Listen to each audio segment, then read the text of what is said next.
I'm Alison Hartson, and I'm running for United States Senate. I worked for a dental management corporation. It was a growing corporation, amazing people that I worked with, and they offered me to take over their insurance department to run it. They would have been making a real pretty penny, like a lot of money, and I took the weekend to think about it, and I came back and I gave them my 2 months notice, and I decided I was going to instead focus on finishing college.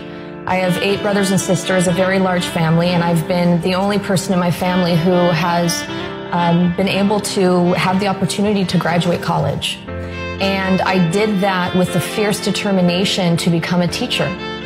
And it was difficult, and it was a sacrifice, and it was a pay cut, but at the end of the day, I have always asked myself, what are my values? Where do they come from? Are they mine?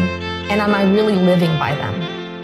And that was what helped me make that decision to become a teacher, and it was what helped me make the decision to leave teaching, that what really was my life and is my heart, to fight to get big money out of politics, because I saw while I was teaching that how money in our political system is affecting not just schools as this like objective word, but human beings, my students who I cared so much about, and their families.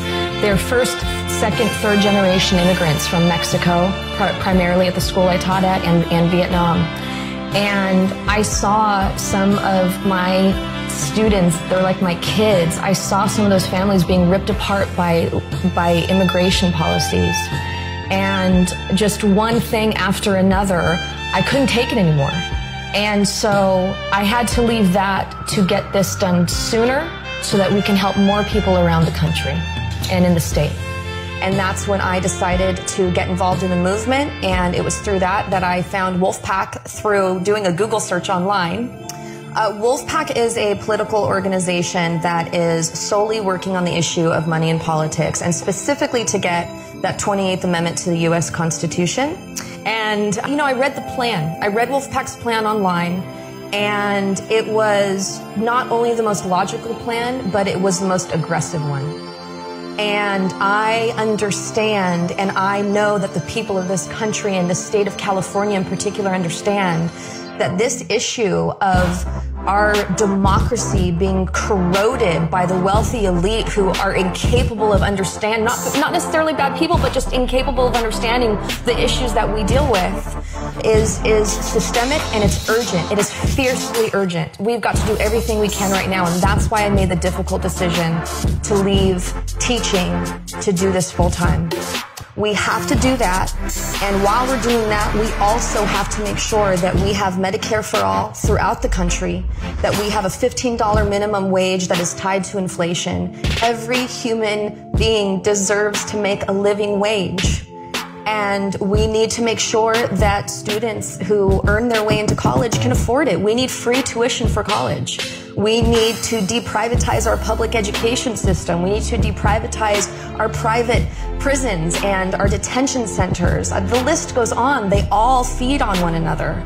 And so we need people in Congress who are going to understand that all of these issues have to be moving forward at the same time.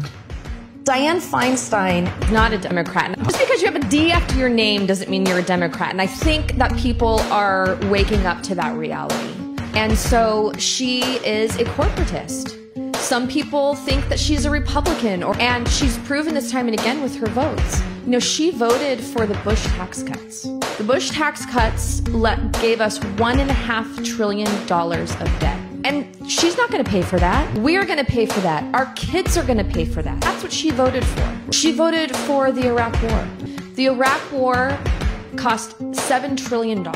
So she voted for us to spend $7 trillion to kill hundreds of thousands of civilians for what I consider to be an illegal war.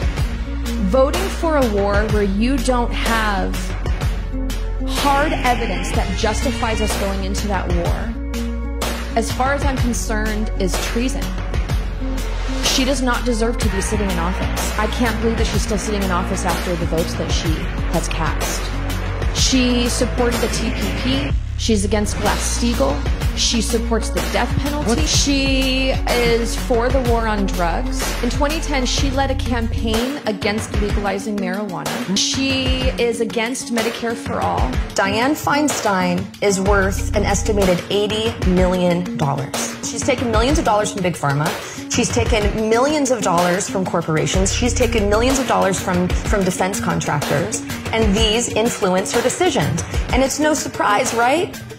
And so as long as we get out there and we vote and help me to get the word out, and let's do this together. This isn't about me. This is about us. All of us have got to come together and show up every single day to make up for the money that she's going to raise.